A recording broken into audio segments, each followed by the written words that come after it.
Hello, my name is Jemma. I'm 39 and I live in Lancaster. I've been coming to Lancashire Women Centre for nearly 2 years.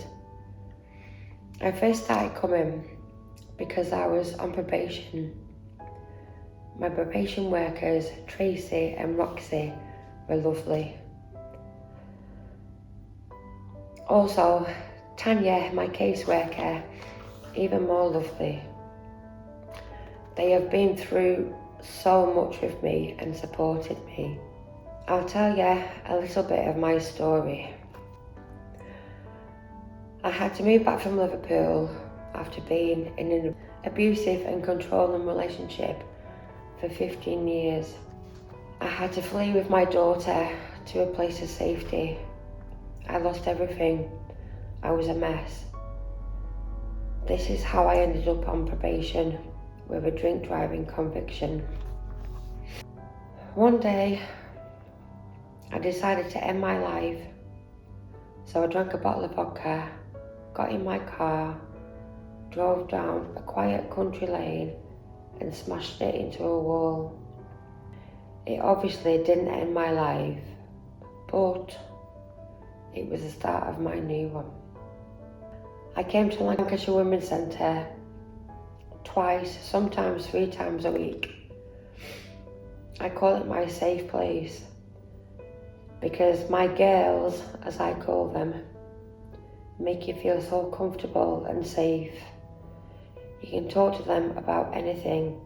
There is no judgment, just a lovely person that will sit and listen. Even the caretaker enjoys me going because I bring biscuits every week.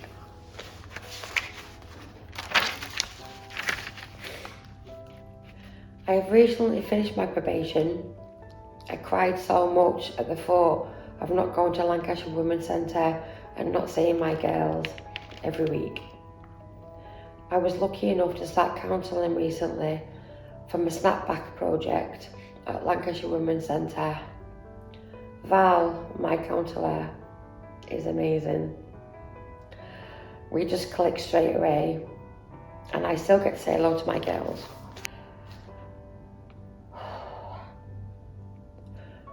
Going to the Lancashire Women Centre is helping me to gain my confidence back. I'm not one for talking really, so I can't believe I'm doing this. Sometimes I have to drag myself out of bed, but I do. And after my session, I'm so glad I did. Just talking as much or as little as you want helps a huge lot. Something that's always stuck in my mind that someone told me: imagine your head is a bottle of fizzy pop. Shake it, and if you open it, it's going to explode. But if you release the cap slowly, it relieves the pressure. This is how I feel when I come from Lancashire Women Centre. Just a bit of that pressure has been released. I've tried to end my life several times. Most recently, I picked the phone up to my counsellor Val.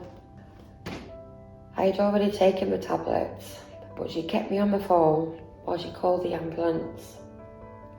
I look back now and think how silly I was, but so happy that Val was only on the end of the phone and still took the time out to ring and check on me in the following days. I've also completed courses at Lancashire Women Centre too. I am hoping one day to become a volunteer there and help other women that have been or are going through the things I have. It's the girls at Lancashire Women Centre that have given me the inspiration and confidence to do this. I am now building a relationship back up with my daughter and my family, and sometimes start to feel like the confident, bubbly Jemma I used to be. Building your life over from nothing has been the hardest thing I've ever had to do. I still have daily struggles. Being in recovery is hard. I just want the other women to know that you're not on your own, and please reach out. My girls at the Lancashire Women Centre are like my second family. If you'd have seen me 2 years ago, you wouldn't have recognised me to who I am today. My girls at the Lancashire Women Centre have seen me when I was rock bottom, and I hope I've made them proud, because without them, I wouldn't have been able to do it. All I can do is one day at a time. So I want to thank them all, Tracy, Tanya, Roxy, Rosie and Val, for being there for me and supporting me. If it wasn't for these girls, I don't think I'd be here today. I hope me telling a little bit of my story will inspire other women to pick up the phone and know you're not alone. Thanks for listening.